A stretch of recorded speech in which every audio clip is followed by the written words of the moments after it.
আমরা আগের দিন 4 নম্বর পয়েন্ট অবধি পড়েছিলাম। শেষ পয়েন্টে ছিল আমাদের আইসোমেরিজম। ঠিক আছে, তো আইসোমেরিজমের অনেক এক্সাম্পল হয় কোভ্যালেন্ট কম্পাউন্ডে, সেগুলো আমরা যখন অর্গানিক শুরু করব তখন আমরা আলোচনা করব। যেমন একটা খুব পপুলার এক্সাম্পল সবাই পছন্দ করে আইসোমেরিজমের, যে C2H6O, এটা টেক্সট বুকেও দেওয়া থাকে।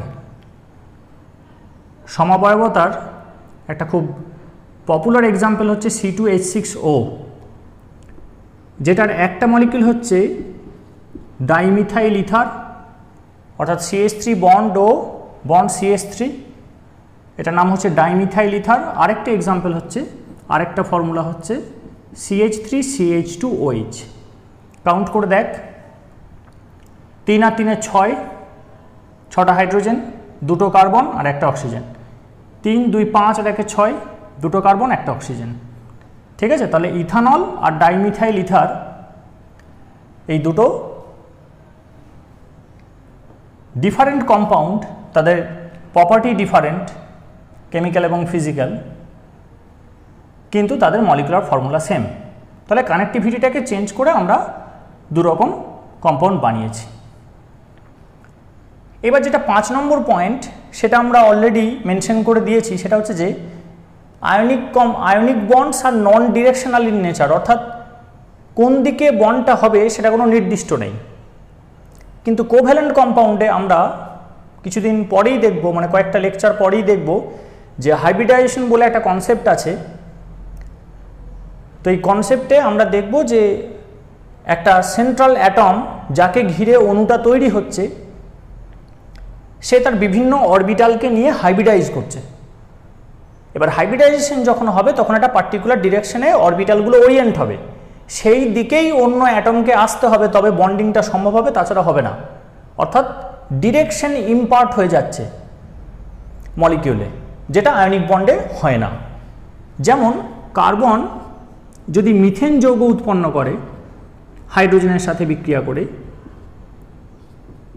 তখন এই কার্বনটা কি হয়, হাইব্রিডাইজ করে 4টে sp3 অরবিটাল তৈরি করে, একটা এদিকে, এরকমভাবে 4টে, অর্থাৎ 3টে থাকে এরকম ট্রাইপডের মতো আর একটা ওপরের দিকে। প্রতিটি অরবিটালের মধ্যে অ্যাঙ্গেল হয় 109 ডিগ্রি 28 মিনিট। এই ব্যাপারগুলো আমরা ডিটেলসে কিছুদিনের মধ্যেই আলোচনা করব। তো একটা হাইড্রোজেন এদিকে এলো, কার্বন একটা রেখেছে, হাইড্রোজেন একটা রাখলো, একটা এদিকে এলো, একটা এদিকে এলো, একটা এদিকে এলো, এইভাবে মিথেনটা তৈরি হলো।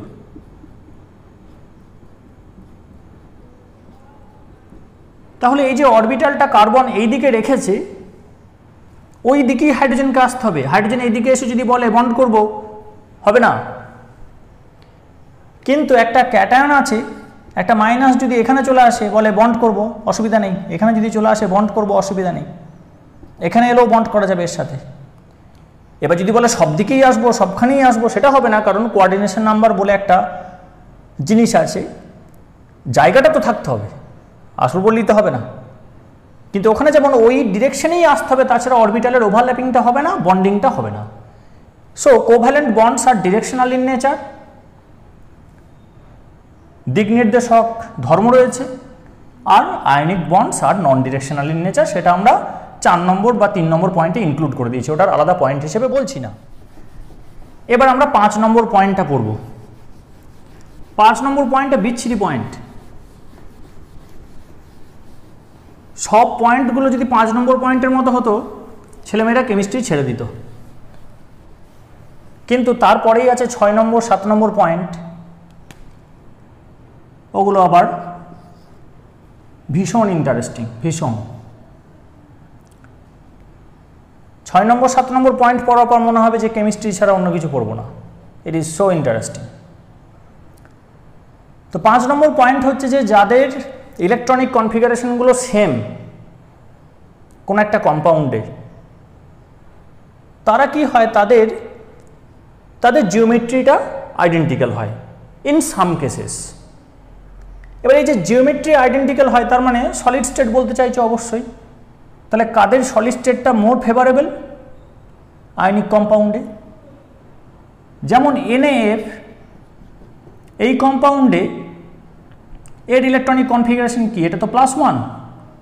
এর ইলেকট্রনিক কনফিগারেশন হচ্ছে নিয়নের 1s2 2s2 2p6 3s1 ছিল, ছেড়ে দিয়ে নিয়ন গ্যাসের বিন্যাস পেয়েছে। আর ফ্লুরিন ছিল 1s2 2s2 2p5, ওই ইলেকট্রনটা অ্যাকসেপ্ট করে ও হয়েছে -1। So it is 1s2 2s2 2p6।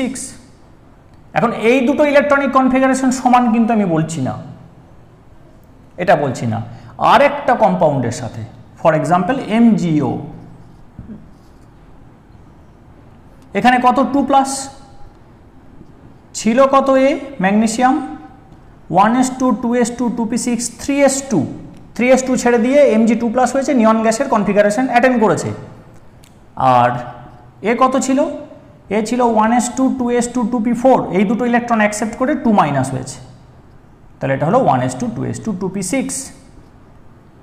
এই যে এটা আইসো ইলেকট্রনিক উইথ দিস মলিকিউল, তার জন্য দেখা যায় যে দুজনের যে ক্রিস্টালটা তৈরি হবে তাদের জিওমেট্রিটা সেম।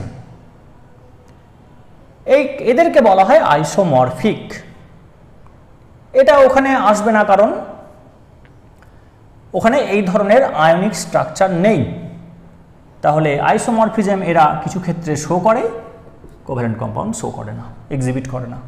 একদম আইসোমেরিজমের মতো, ঠিক যেন বদলা নিয়ে নিল, তোর আইসোমেরিজম হয় আমার হয় না, দেখ আমার আইসোমরফিজম হয় তোর হয় না, ঠিক আছে।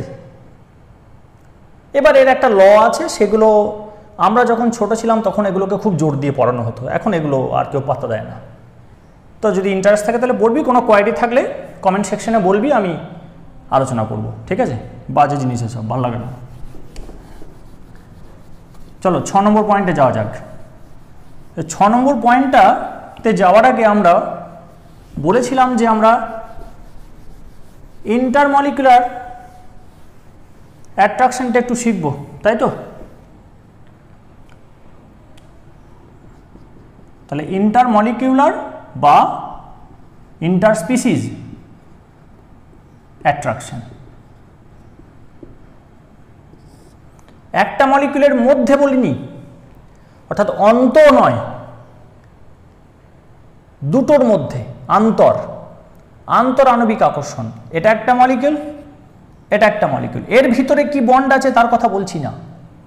এটা আয়নিক হতে পারে, এটা কোভ্যালেন্ট হতে পারে, মেটালিক হতে পারে, কোঅর্ডিনেট কোভ্যালেন্ট হতে পারে, অর্থাৎ সমযোজী, ধাতব, অসমযোজী, আয়নীয়, এগুলো হতে পারে, ঠিক আছে। এই অণুটার মধ্যে কি ধরনের আকর্ষণ আছে সেটা নিয়ে আমার মাথা ব্যথা নেই। এই অণুটার মধ্যে কি ধরনের আকর্ষণ আছে আমার মাথা ব্যথা নেই এই মুহূর্তে, এই টপিকে।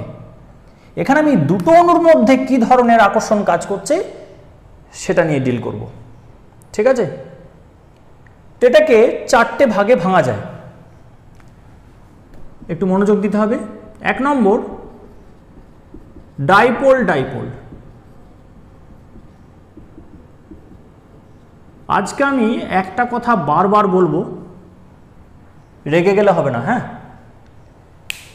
যেটা আমরা যখনই কিছু একটা পড়াবো আজকে বলবো, দেখবি যে এটা আমরা পরে গিয়ে আবার ভালো করে পড়বো, এটা পরে গিয়ে আমরা জানবো, এটা পরে গিয়ে আমরা জানবো। এটার কারণ হচ্ছে যে এই চ্যাপ্টারটা হচ্ছে যে ওই দেখি না আমরা যে একটা বাড়ি তৈরির সময় মিস্ত্রি কাজ করছে, টাকা নিয়ে যাচ্ছে, অথচ বাড়ি উঠছে না। তোরা দেখেছিস বোধহয়, বা আমাদের কাছে শুনবি, কারি টাকা পেমেন্ট করতে হচ্ছে, মিস্ত্রি কাজও করছে, এমন নয় যে ফাঁকি দিচ্ছে, কিন্তু বাড়ি দেখতে পাওয়া যাচ্ছে না। কোথায় কি করছে তাহলে মিস্ত্রিরা? ও মাটির তলাতে কাজ করছে, ফাউন্ডেশন তৈরি করছে। এবার যদি কোনো বাচ্চা ছেলে গিয়ে প্রশ্ন করে, তোমরা ওখানে কি করছো মাটির তলাতে, তখন কি বলতে হবে? যে এই জায়গাটা শক্ত না করলে বাড়িটা দাঁড়াবে না, পড়ে যাবে, বা ভূমিকম্প, হালকা ভূমিকম্পে ভেঙে যাবে। তো এই যে বাড়িটা দাঁড়াবে না, সেটা সে এখনই কি বুঝতে পারবে? সেটা বড় হলে বুঝবে। তা তোদেরকে আরেকটু বড় হতে হবে। আমি একটা একটা করে টপিক আবার কিছুদিনের মধ্যেই ইন্ট্রোডিউস করব ইন ডিটেল, তখন ব্যাপারগুলো আরও ক্লিয়ার হবে। এটা জাস্ট এই কেমিক্যাল বন্ডিং চ্যাপ্টারটা হচ্ছে ফাউন্ডেশন, মাটির তলায় কাজ চলছে। পরে গিয়ে আরও ক্লিয়ার হবে যে কেন ওখানে অত মোটা বিম দিলাম, ঠিক আছে, কেন 12 রড না দিয়ে 16 রড দিলাম, এগুলো সব আস্তে আস্তে ক্লিয়ার হবে। এখন কিছুটা বলবো, সব জিনিস আবার পরে বলবো, চিন্তার কোনো কারণ নেই, আমি আছি তো।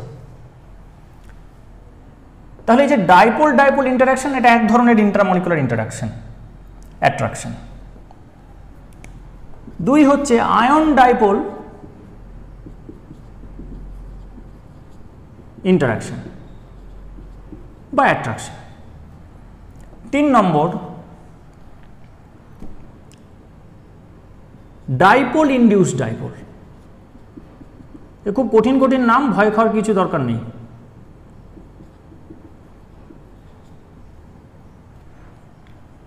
Induce dipole. 4 নম্বর হচ্ছে, এটা আরও কঠিন নাম, দাঁত ভেঙে যাবে, ইনস্ট্যান্টেনিয়াস ডাইপোল ইনডিউস ডাইপোল।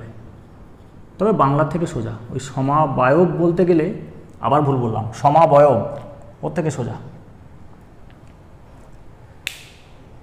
তাহলে কি হলো, ইন্টারমলিকুলার অ্যাট্রাকশনকে আমরা 4টে ক্যাটেগরিতে ক্লাসিফাই করেছি।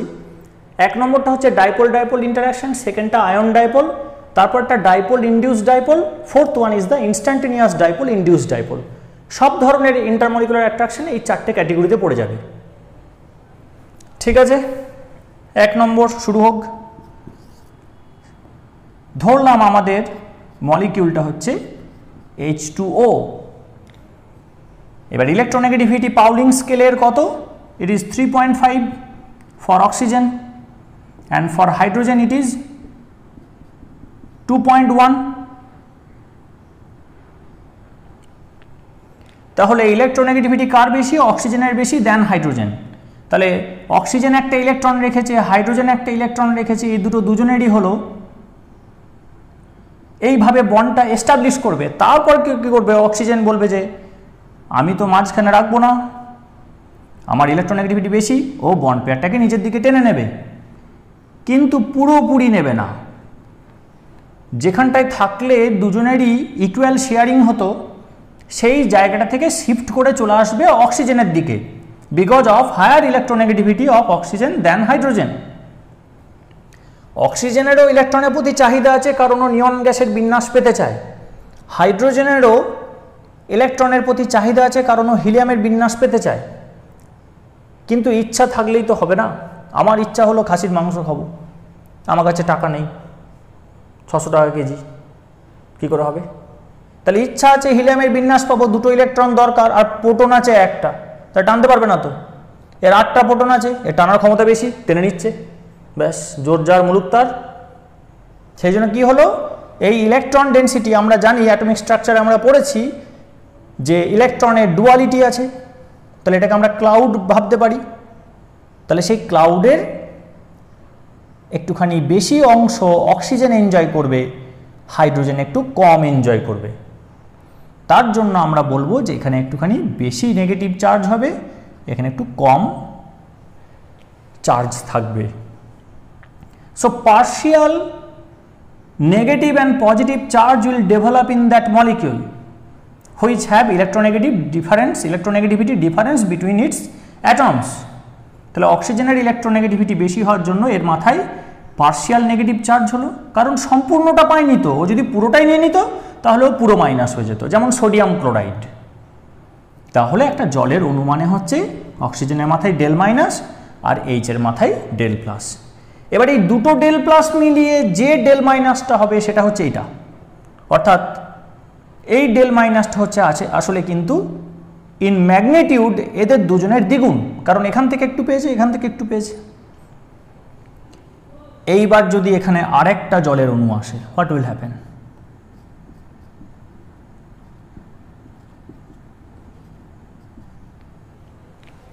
তখন এই প্লাস মাইনাস ইন্টারঅ্যাক্ট করবে।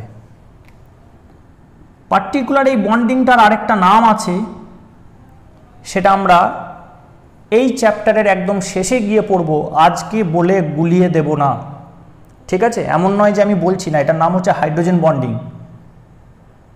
তাহলে কেউ বলবে আপনি যে বললেন 4 ধরনের হয়, হাইড্রোজেন বন্ডিং তো আপনি লেখেননি। এই বিষয়টা আমি এই চ্যাপ্টারের শেষে যেদিন বলবো, হাইড্রোজেন বন্ডিং যখন পড়াবো তখন ওটাতে জোর দেব। তাহলে হাইড্রোজেন বন্ডিং হচ্ছে ডাইপোল ডাইপোল ইন্টারাকশনের একটা স্পেশাল কেস, অর্থাৎ এমন নয় যে এটা 5th ক্যাটেগরি। তো এই ডেল প্লাসে ডেল মাইনাসকে আকর্ষণ করবে না করবে না, opposite charge attract each other always. এইবার দেখ, এটা একটা মেরু, এটা একটা মেরু, তাহলে এটা একটা দ্বিমেরু ডাইপোল, এটা একটা পোল নেগেটিভ পোল, এটা positive pole, so it is a dipole, it is also a dipole, so the interaction between two dipoles will be referred as the dipole dipole interaction। ঠিক আছে, তাহলে দ্বিমেরু দ্বিমেরু আকর্ষণ বল, তাহলে যখনই কোনো একটা মলিকুলের মধ্যে ইলেকট্রোনেগেটিভিটির ডিফারেন্স থাকবে তখনই ডেল মাইনাস ডেল প্লাস তৈরি হবে এবং তখন সে আরেকটা সিমিলার মলিকিউলকে ইনফ্লুয়েন্স করবে। Simple coulombic electrostatic force of attraction and repulsion will guide the interaction procedure. So this is being classified as dipole dipole interaction। তাহলে আর কোন মলিকুলের মধ্যে এটা দেখা যাবে? HCl এ দেখা যাবে, কার্বন মনোক্সাইডে দেখা যাবে, যেখানে ইলেকট্রোনেগেটিভিটি ডিফারেন্স থাকবে সেখানেই দেখা যাবে। ঠিক আছে, বেশ।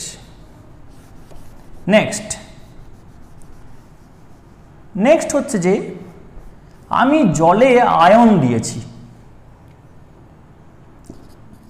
অর্থাৎ Na+। Na+ কি সোডিয়াম একটা ইলেকট্রন ছেড়ে দিয়ে Na+ হয়েছে, তাহলে ও কিন্তু আয়ন, এখানে কিন্তু পার্শিয়াল পজিটিভ চার্জ নেই।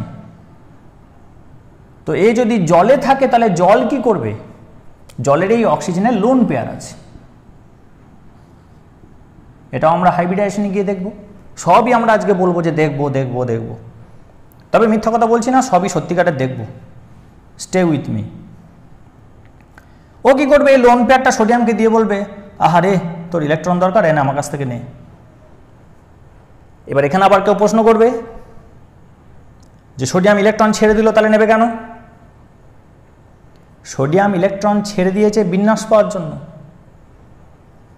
সোডিয়াম ইলেকট্রন ছেড়ে দিয়েছে নিষ্ক্রিয় গ্যাসের বিন্যাস পাওয়ার জন্য, কিন্তু প্লাস তো স্টেবল নয়, neutrality is important, electrical neutrality is important, তড়িৎ প্রসঙ্গটা হওয়া কিন্তু অবশ্যই প্রয়োজন।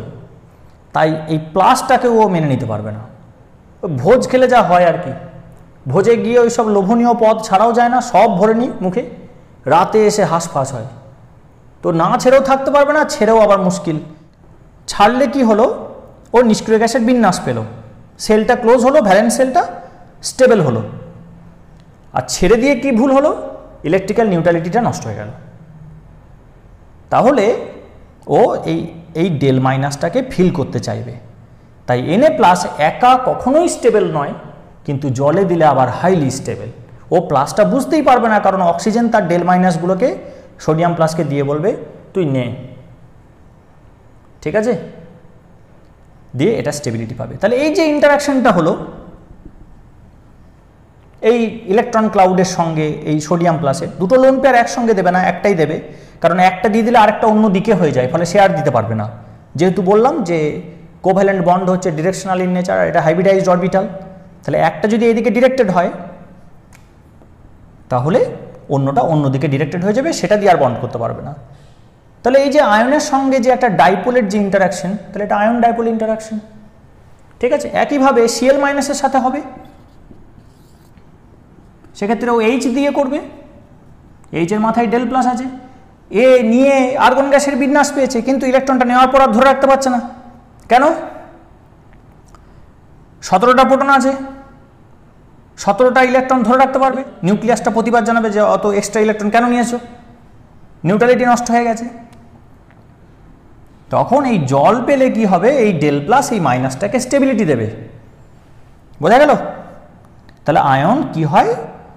পোলার সলভেন্টে স্টেবিলিটি গেইন করে। Ions get stabilized in highly polar solvents। Highly polar কেন? অক্সিজেনের ইলেকট্রোনেগেটিভিটি সেকেন্ড হাইয়েস্ট, আর হাইড্রোজেনের মতো কম সংখ্যক প্রোটন আর পৃথিবীতে কারণ নেই, ইউনিভার্সে কারণ নেই। তাহলে বাধা দেওয়ার ক্ষমতা সবচেয়ে কম, আর এ হচ্ছে দ্বিতীয় ডাকাতের দিক দিয়ে দ্বিতীয়, প্রথম হচ্ছে ফ্লুরিন। তাহলে সবচেয়ে বেশি ডেল মাইনাস ডেল প্লাস যদি বলি ফ্লুরিনের পরে সেটা হচ্ছে এটাই। So it is a highly polar solvent, অত্যন্ত উচ্চমানের ধ্রুবীয় দ্রাবক, তাহলে সে আয়নকে স্টেবিলিটি দিতে পারবে। নেক্সট, আমি যদি একটা ইনার্ট গ্যাস নিই, সে হিলিয়াম, ঠিক আছে, বা যদি Cl বন্ড Cl নিই, তাহলে এই ইনার্ট অ্যাটম বা এই মলিকিউল যেখানে কোনো ইলেকট্রোনেগেটিভিটির ডিফারেন্স নেই, অর্থাৎ সেখানে কোনো পার্শিয়াল নেগেটিভ চার্জ বা পার্শিয়াল পজিটিভ চার্জ নেই, এই মলিকিউলগুলো জলে কি গলে সেটা দেখা যাক, বা কোনো অন্য পোলার সলভেন্টে কি সলিউবল হবে। দেখা যায় যে helium is soluble in water but in very small amount. It is very poorly soluble in water, but it is soluble in water, not that it is insoluble. Also is the case with chlorine. Dichlorine also has a poor solubility in water, but it is not the case that it is insoluble. তাহলে জলে গলে না এমন নয়, জলে দ্রবীভূত হয় না এমন নয়, দ্রবীভূত হয় কিন্তু কম হয়। তাহলে কমটাই বা হলো কেন? জলের ক্ষেত্রে কি আছে, এখানে ডেল প্লাস আছে, এখানে ডেল মাইনাস আছে, এখানে ডেল প্লাস আছে, এটা হচ্ছে পোলার মলিকিউল। আর Cl বন্ড Cl এ কি আছে, কিছুই নেই, এখানে বন্ড পেয়ারটা মাঝেই থাকবে, ক্লোরিন একটা ইলেকট্রন রেখেছে, এই ক্লোরিন একটা ইলেকট্রন রেখেছে, দুটো দুজনেরই হলো, এখানে তো ইলেকট্রোনেগেটিভিটির কোনো ডিফারেন্স নেই, পার্থক্যটা শূন্য, তাহলে বন্ড পেয়ারটা মাঝেই স্টে করবে, কেউ টানাটানি করবে না, তাহলে কোথাও ডেল মাইনাস কোথাও ডেল প্লাস পাবো না। তাহলে এর সাথে কথা বলবে কি করে? এই প্লাসকে তো একটা ডেল মাইনাসকে পেতে হবে, তবে তো অ্যাট্রাকশন হবে, কিন্তু সেটা এখানে নেই। একইভাবে হিলিয়ামের কি হচ্ছে, সেলটা ক্লোজ, আর এটা মোনো অ্যাটমিক, তাহলে এখানে নিউক্লিয়াস আছে মাঝে আর চারপাশে ইলেকট্রন আছে, তাহলে এখানে তো কোনো ডেল প্লাস ডেল মাইনাস নেই, তাহলে কি করে ও ওয়াটার দ্বারা অ্যাট্রাক্টেড হবে? তাহলে এই ডাইপোল অর্থাৎ ওয়াটারটা কি করবে, বা অন্য কোনো ডাইপোল যদি নিয়ে আমি, সে কি করবে, ইট উইল ইনডিউস। আমরা ছোটবেলায় পড়েছি যে প্রথমে আবেশ তারপর আকর্ষণ, ফার্স্ট ইন্ডাকশন দেন অ্যাট্রাকশন অকার্স, ম্যাগনেটের চ্যাপ্টারে পড়িনি আমরা। তাহলে এই ডেল প্লাস কি করবে, এই ইলেকট্রন ক্লাউডটাকে নিচের দিকে টানবে, ওর কাছে যেটা আছে, দিয়ে এখানে একটা টিউমার হয়ে যাবে। এটা মজা করে বলছি। তো এই ডেল প্লাসটা এই ইলেকট্রন ক্লাউডটাকে নিচের দিকে টানবে তো, ঠিক আছে? তা যদি টানে তাহলে ইলেকট্রনটা একটুখানি ওর দিকে চলে গেল, এখানে একটু বেশি ইলেকট্রন পপুলেশন হলো, তাহলে অন্যদিকে কি হবে, ঘাটতি পড়বে না? ঘাটতিটা কোথায় পড়বে, যদি এখানে আর একটা জলের অণু থাকে, এখানে ডেল মাইনাস থাকে, এই ডেল মাইনাস আর এই ইলেকট্রন ক্লাউড রিপালশন হবে, দিয়ে এই জায়গাটাতে একটু গর্ত হয়ে যাবে, ইলেকট্রন ডেনসিটি ওখানে ফল করে যাবে। তাহলে এই জায়গাটা রিপালশনের ফলে কি হলো, এই জায়গাটা এরকম ঢুকে গেল, তুবড়ে গেল, আর এই জায়গাটা ওর দিকে চলে এলো। তাহলে এখন হিলিয়ামের ইলেকট্রনের যে ডেনসিটির যে ডিস্ট্রিবিউশন সেটা কেমন, এখানটায় কম এখানটায় বেশি, তাহলে নিউক্লিয়াসটা এখানে কিছুটা এক্সপোজড, তাহলে এখানে ডেল প্লাস তৈরি হবে, আর এখানে কি হবে, এখানে ইলেকট্রনটা বেশি, সেটা এখানে ডেল মাইনাস তৈরি হবে। এই ডেল প্লাস ডেল মাইনাসটা কিন্তু পার্মানেন্ট নয়, it is not originating from the atom itself, helium থেকে কিন্তু তৈরি হয়নি, এটা কে তৈরি করছে, ফোর্সফুলি তৈরি করছে solvent. So it is an induced dipole, it is a dipole but it is temporary and it is induced by the solvent. Solvent কিন্তু permanent, এই পার্মানেন্ট ডাইপোল মোমেন্ট, এর ইলেকট্রোনেগেটিভিটি চিরকালই বেশি হাইড্রোজেনের তুলনায়, এর পোলারিটি সারা জীবনই আছে, ঠিক আছে, এরও সারা জীবনই আছে, কিন্তু এর কিন্তু এই মুহূর্তে তৈরি হলো, আবার নষ্ট হয়ে যাবে, আবার তৈরি হবে, আবার নষ্ট হয়ে যাবে। এইবার যখন এটা ডেল মাইনাস হলো তখন এটা অ্যাট্রাক্ট করবে। এটা যেহেতু একটা ইউনিফর্ম ডিস্ট্রিবিউশনকে নষ্ট করে এটা তৈরি করেছে, তাই এটার মান খুবই কম হবে। তাই attraction is very poor compare to ion dipole and dipole dipole. তাই অ্যাট্রাকশনটা ভেরি পুয়ার, কিন্তু অ্যাট্রাকশনটা তো হবে, তাই না? তাই helium is soluble in water, কিন্তু অ্যাট্রাকশনটা খুব ভালো নয়, তাই খুব ভালো সলিউবল নয়। বোঝা গেছে? এটা হচ্ছে কারণ। তাহলে এটা হচ্ছে ডাইপোল ইনডিউস ডাইপোল, অর্থাৎ একটা এমন অ্যাটম নেবো বা মলিকিউল নেবো যেখানে নিজস্ব ডেল প্লাস ডেল মাইনাস নেই, আর সলভেন্টটা নেবো কীরকম, যার ডাইপোল আছে। এই ডাইপোল নেই এমন একটা জিনিসে ডাইপোল ইনডিউস করবে, দেন ইট উইল অ্যাট্রাক্ট। এটা থার্ড ক্যাটেগরি। জলে যদি আমরা অ্যামোনিয়া দিই তখন কি হবে? অ্যামোনিয়াতে নাইট্রোজেনটা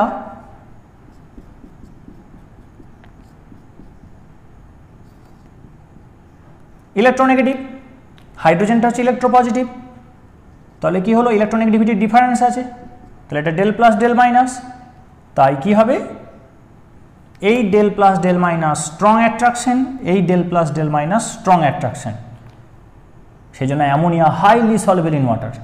এটা কিন্তু ডাইপোল ডাইপোল ক্যাটেগরিতে পড়ে গেল, কারণ এরও ডাইপোল আছে, এরও ডাইপোল আছে, সেই কারণে অ্যামোনিয়া হচ্ছে হাইলি সলভেবল ইন ওয়াটার। তাহলে আমাকে যদি কোনো একটা সিস্টেম দেয়, তাহলে সিস্টেমটাকে আমাকে দেখতে হবে ভেবে যে কি কি দিয়েছে আমাকে, তার কি কি বৈশিষ্ট্য আছে দেখি, সেখান থেকে দেখেই আমি অ্যানালিসিস করে আমি কমেন্ট করতে পারবো, আমি কনক্লুশনে পৌঁছাতে পারবো যে which attraction is prevailing in that system.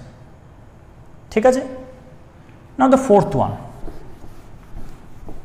এইবার আমি হিলিয়াম নিয়েছি, নিয়ে একে ঠান্ডা করছি, চাপ দিচ্ছি, ঠান্ডা করছি, চাপ দিচ্ছি। এই যে with increase in pressure and decrease in temperature a gas liquefies, এই ব্যাপারটা আমরা কোথায় পড়বো? গ্যাসের চ্যাপ্টারে পড়বো। সবই আজকে বলছি যে তখন পড়বো। তখন আবার কি যদি বলে দিই এগুলো আমরা সব পড়ে এসেছি, তাহলে সব রেগে যাবে ছাত্ররা। সেটা বলবো না, তখন ডিটেলসে বলবো। তাহলে যে কোনো গ্যাসকে যদি চাপ দেওয়া হয়, একটা সিলিন্ডারের মধ্যে ভরে পিস্টনের ওপরে ওজন রেখে যদি চাপ দেওয়া হয় এবং তাকে যদি ঠান্ডা করা হয়, তাহলে দেখা যায় গ্যাস লিকুইফাই করে যায়। হিলিয়ামও লিকুইফাই করে, কিন্তু খুব কষ্ট করতে হয়, ভেরি হাই প্রেশার লাগে আর ভেরি লো টেম্পারেচার লাগে। তাহলে চাপ দিতে হবে খুব বেশি, আর উষ্ণতাটা অনেকটা কমাতে হবে। সলিড স্টেট হচ্ছে অনেক মলিকিউল এরকম রিজিডলি প্যাকড হয়ে থাকবে, এদের ভাইব্রেশনাল মোশন থাকবে, অর্থাৎ কাঁপবে এরা। রোটেশনাল মোশন থাকবে না, ট্রান্সলেশনাল মোশন থাকবে না। রোটেশনাল মানে ঘুরবে না, বন্ধ। ট্রান্সলেশনাল মানে ছুটবে না, বন্ধ। এটা হচ্ছে সলিড। যখন তাপ দেওয়া হবে, হিট, তখন গায়ে গায়েই লেগে থাকলো, কিন্তু ভাইব্রেশনাল থাকবে, ট্রান্সলেশনাল থাকবে, রোটেশনাল থাকবে, তিনটেই থাকবে। অর্থাৎ কাঁপবে, ঘুরবে, ছুটবে। তাহলে গায়ে গায়ে লেগে আছে কেন? কারণ এখানে লং রেঞ্জ অ্যাট্রাকশন থাকে, অর্থাৎ পুরো নেটওয়ার্ক। এখানে শর্ট রেঞ্জ অ্যাট্রাকশন থাকে। এখানে নেটওয়ার্ক নয়, কিন্তু ছোট ছোট নেটওয়ার্ক, একটা ছোট ছোট চেন তৈরি হয় অ্যাট্রাকশনের। তাহলে অ্যাট্রাকশনটা দরকার তো, তাছাড়া লিকুইড হবে কি করে? এটা লিকুইড। এরপর তাপ দিলে কি হবে? এরা দূরে দূরে চলে যাবে, দ্যাট ইজ গ্যাসিয়াস স্টেট। তাহলে এই শর্ট রেঞ্জ অ্যাট্রাকশন না থাকলে তো লিকুইড হয় না। তাহলে হিলিয়াম যে লিকুইড হয় তার সিদ্ধান্ত হচ্ছে যে দেয়ার মাস্ট বি অ্যাট্রাকশন। খুব কষ্ট করে একে লিকুইড করতে হয়, সেটা এটা নিশ্চিত করে যে the attraction, the intermolecular attraction is very very poor. এই দুটো অ্যাটমের মধ্যে আকর্ষণটা অত্যন্ত দুর্বল বলেই আমাকে জোরে চাপ দিয়ে খুব ঠান্ডা করে তবে একে তরল করতে হচ্ছে। যদি অ্যাট্রাকশনটা খুব পাওয়ারফুল হতো লাইক ওয়াটার, তাহলে ও জলের জলের মধ্যে একটা বরফ দিয়ে দিলাম, ও গ্লাসের গায়ে দেখবো যে জলীয় বাষ্প জমা হয়ে যাচ্ছে, তাই না? তাহলে হিলিয়াম তরল হয়, ক্লোরিন তরল হয়,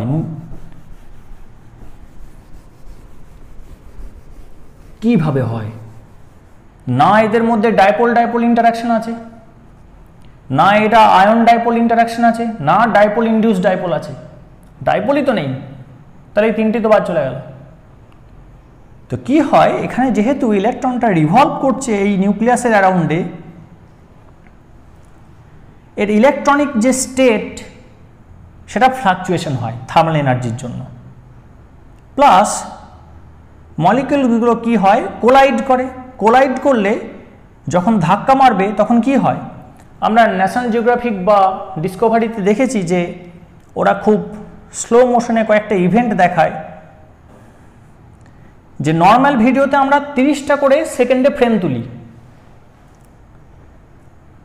সে জায়গায় যদি 3000 তোলা হয়, সেটাকে আস্তে আস্তে পার করা হয়, তখন ডিটেলটা দেখতে পাওয়া যাবে। যদি একটা দেখি যে একটা বল মাটিতে পড়ে আবার উঠে গেল, বল মাটিতে পড়ে ড্রপ খেয়ে আবার ব্যাক করছে, তখন যদি ভালো করে দেখা হয় তখন দেখা যাবে যে যখনও মাটিতে পড়ছে তখন এই জায়গাটা তেবড়ে যাচ্ছে, সেটা আবার যখন ব্যাক করবে স্ট্রাকচারটা তখনও উঠে পড়বে। তাহলে যখন ধাক্কা হবে তখন কি, এটা গায়ে গায়ে ঠেকে যায় না, কিন্তু রিপালশনের জন্য এই জায়গাগুলো কি হয়, তেবড়ে যায়।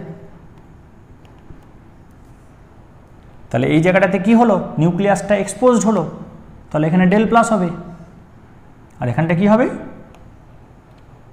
অন্যদিকে তাহলে ইলেকট্রনটা বেড়ে যাবে ডেনসিটি, সেটা যে কোনো কোথাও হতে পারে, এখানে হতে পারে, ডেল মাইনাস হবে, আবার সেটা মিটে যাবে সঙ্গে সঙ্গে, দিয়ে আবার অন্য জায়গায় হবে, আবার মিটে যাবে অন্য জায়গায় হবে, এইভাবে কন্টিনিউ চেঞ্জ করে যাচ্ছে। তাহলে এটা টেম্পোরারি ডাইপোল তৈরি করবে এবং খুব কম ম্যাগনিটিউডের। It will generate of its own small amount of dipoles. ওকে, কিভাবে হলো এটা, নিজে থেকে হলো, কেউ ইনডিউস করেনি। So it is instantaneous dipole. The dipole is temporary, it is unstable, it will change continuously and the average will be 0. আমি যদি একটা লং টাইমে ওর অ্যাভারেজ নিই তাহলে কি হবে, 0 হবে। এরপর ওর পাশে যে হিলিয়ামটা আছে, এই ডেল মাইনাস কি করবে, এর ইলেকট্রন ক্লাউডকে রিপেল করবে। নিজে থেকে ডেল প্লাস হয়ে গেলে তো ভালো, অ্যাট্রাকশন হয়ে যাবে, কিন্তু সেটা সাধারণত হয় না, কারণ হিলিয়ামটা ও ইউনিফর্ম ডিস্ট্রিবিউশনটাই মেনটেন করে, ওখানে কোনো ইলেকট্রোনেগেটিভিটি ডিফারেন্স নেই। নিজে থেকে যার হলো, যার ডেল মাইনাস হলো, তার পাশে যে হিলিয়ামটা থাকবে, এই ডেল মাইনাস এখানে ইলেকট্রনটাকে রিপেল করবে।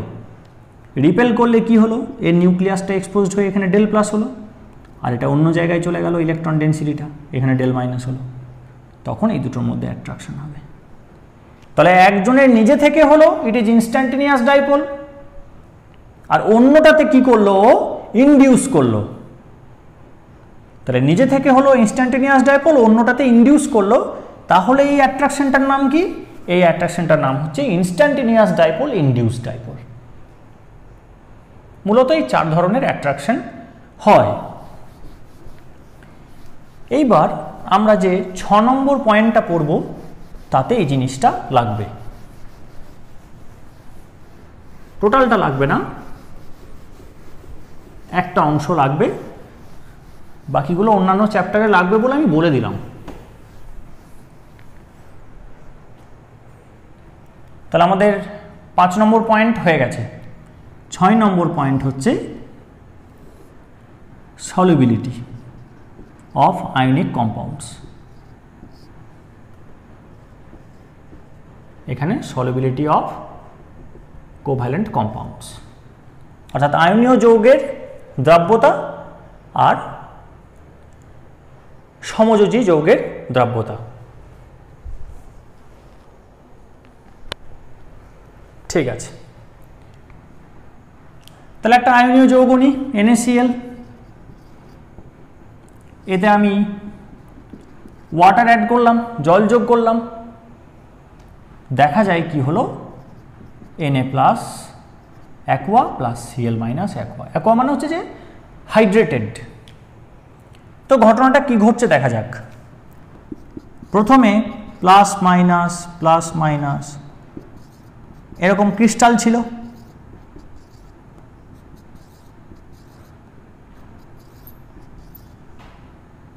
ঠিক আছে। এইবার যখন জল দেবো তখন জল এসে একে ঘিরবে। আমি জলটাকে সুবিধার জন্য এরকম একটা ত্রিভুজ দিয়ে এরকম একটা খোঁচা বেন্ট স্ট্রাকচার দিয়ে বোঝাচ্ছি, ঠিক আছে, কারণ অনেকগুলো আঁকতে হবে। তো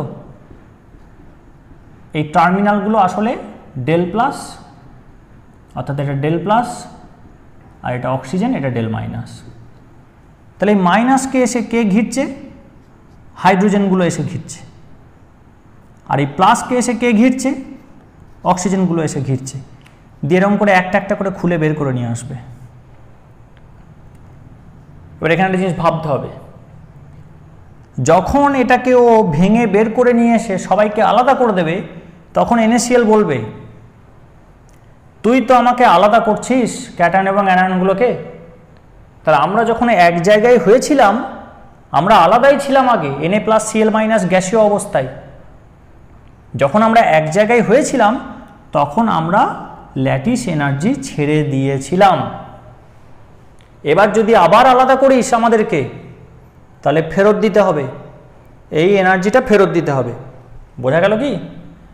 NaCl Na+ এবং Cl- থেকে হয়েছিল, তাহলে তখন একটা এনার্জি ছেড়েছিল। এখন যদি ওদেরকে আমি আবার ভাঙি তাহলে আবার তো এটা ফেরত দিতে হবে ল্যাটিস এনার্জিটা, তাই না?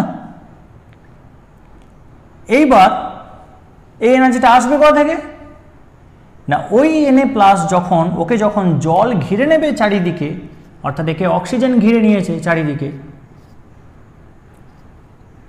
ছটা দেখানোর চেষ্টা করব, কারণটা পরে পড়ব আমরা।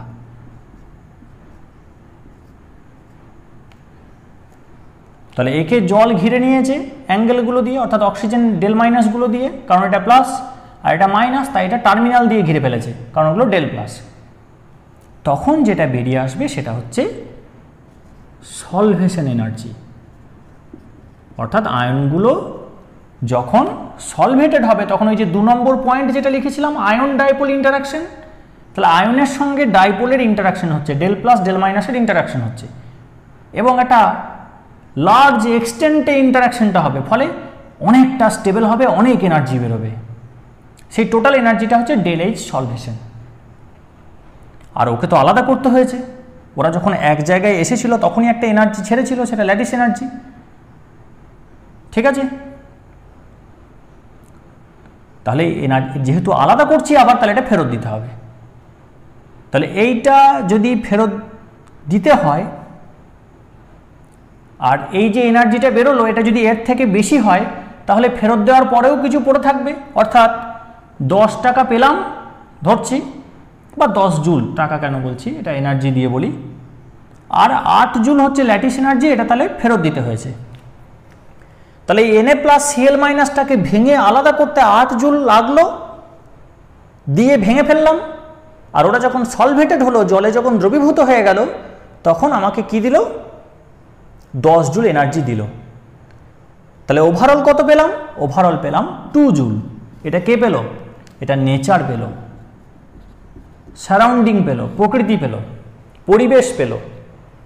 Surrounding gained that energy. কোনো প্রক্রিয়া যখন ঘটবে তখন প্রকৃতি বলবে আমি কি পেলাম? আমি যদি এনার্জি না পাই, আমি যদি স্টেবল না হই, তাহলে আমি কিন্তু প্রসেস অ্যালাউ করব না। এই জায়গাটা ডিটেলসে আমরা আবার থার্মোডাইনামিক্স চ্যাপ্টারে পড়ব, ঠিক আছে। দেখ, আজকে প্রথমেই বলেছিলাম আমি যে আমি যা বলবো সবই বলবো, পরে পড়াবো। 8 জুল দিয়ে ভাঙলাম, 10 জুল সলভেশনে পেলাম। তাহলে 8 জুল খরচা করার পরে 2 জুল পড়ে থাকলো, সেটা প্রকৃতি পেল। প্রকৃতিতে এই 2 জুলটা মিশে গিয়ে কী করবে? এন্ট্রপি তৈরি করবে, র্যান্ডমনেস তৈরি করবে। So that will stabilize the surrounding. তখন প্রকৃতি এটাকে পারমিশন দেবে হওয়ার। If del H solvation greater than U, then the ionic compound will be soluble in water.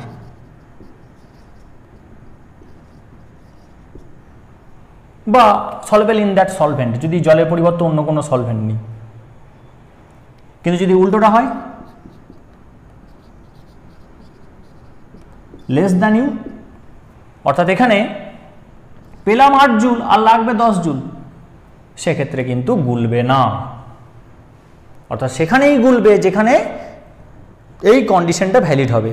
অর্থাৎ যতটা গোলার পর পেলাম সেটা ল্যাটিস এনার্জি থেকে যদি বেশি হয়, if the enthalpy of solvation, if it is water we will refer it as enthalpy of hydration, exceeds the lattice energy, then only that ionic compound will be soluble in water, তাছাড়া কিন্তু dissolved হবে না।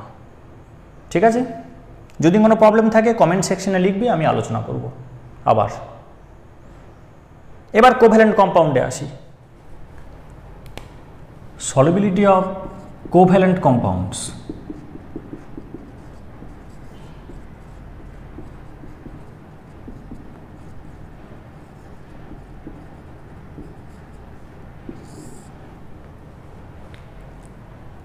তো covalent কম্পাউন্ডকে আমরা দুটো ভাগে ভেঙে ফেলব। প্রথমে একটা হচ্ছে পোলার, একটা হচ্ছে নন পোলার। কিভাবে বুঝবো? ধ্রুবীয় অণু সেগুলোই হবে যেখানে স্ট্রং ইলেকট্রোনেগেটিভ অ্যাটম থাকবে, আর যেখানে খুব বেশি ইলেকট্রোনেগেটিভ অ্যাটম থাকবে না সেখানে কি হবে? সেখানে আমরা নন পোলার পাবো। যেমন যদি আমরা সুক্রোজ নিই, যেমন C12H22O11, যদি আমরা সুক্রোজ নিই তাহলে এখানে দেখব যে ডিটেলসে এটা পরে পড়ব,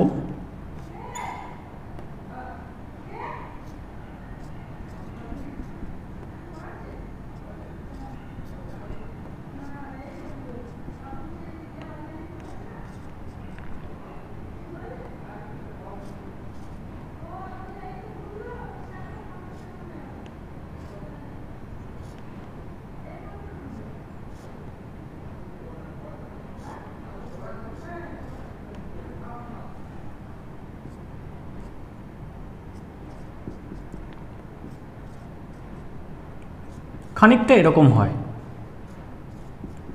একটু দেখে নিতে হবে, এই মুহূর্তে মনে পড়ছে না সঠিক স্ট্রাকচারটা, অর্থাৎ OH হাইড্রক্সিল গ্রুপগুলো কোন দিকে অ্যালাইনড হবে এটা একটু দেখে নিতে হবে। তো বায়োমলিকুলস চ্যাপ্টারে এটা ডিটেলসে পড়ানো হবে এবং তখন আমি সঠিক স্ট্রাকচারটা আঁকবো। মোটামুটি এরকম হয়, অর্থাৎ এখানে দুটো মনোস্যাকারাইড ইউনিট থাকে, এটা একটা মনোস্যাকারাইড ইউনিট, এটা একটা মনোস্যাকারাইড ইউনিট, এবং সেই দুটো ইউনিটের দুটো OH গ্রুপ থেকে একটা জল বেরিয়ে যায়, যে একটা O দিয়ে সেটা কানেক্ট হয়ে যায়। দুটো OH থেকে একটা জল বেরোলে কি হবে? একটা উপরে থাকবে, so the two monosaccharide units will be connected by this oxygen atom.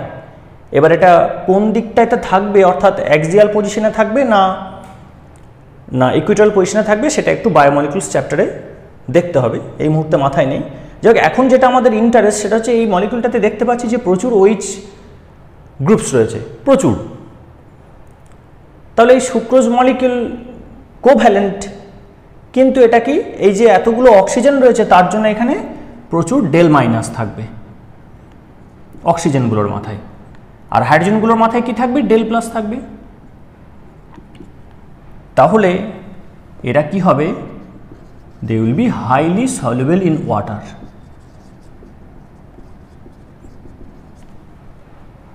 কারণ এখানে একটা ডাইপোল তৈরি হয়েছে, এখানে একটা ডাইপোল তৈরি হয়েছে, আর জলে কি? জলে ডাইপোল আছে, আমরা বলেছি জল একটা ডাইপোল। তাহলে ডাইপোল ডাইপোল ইন্টারাকশনের মাধ্যমে কি হবে? সুক্রোজ, গ্লুকোজ, ইথানল, এই ধরনের কোভ্যালেন্ট কম্পাউন্ডগুলো জলে সলিউবল হবে। তাহলে লাইক ডিজলভস লাইক, অর্থাৎ যাদের ডাইপোল আছে তারা সেই সলভেন্টে ডিজলভ হয়ে যাবে যেখানে ডাইপোল আছে। তাহলে পোলার কম্পাউন্ডস পোলার সলভেন্টে ডিজলভ করে যায়। কিন্তু এই সুক্রোজ বা গ্লুকোজ বা ইথানল এরা কিন্তু টলুইনে ডিজলভ করবে না। কেন? টলুইন হচ্ছে একটা নন পোলার কম্পাউন্ড, এখানে স্ট্রং ইলেকট্রোনেগেটিভ এলিমেন্ট নেই। টলুইন বা বেনজিন এগুলোতে স্ট্রং ইলেকট্রোনেগেটিভ এলিমেন্ট নেই। তাহলে এখানে কি ধরনের ইন্টারাকশন কাজ করবে?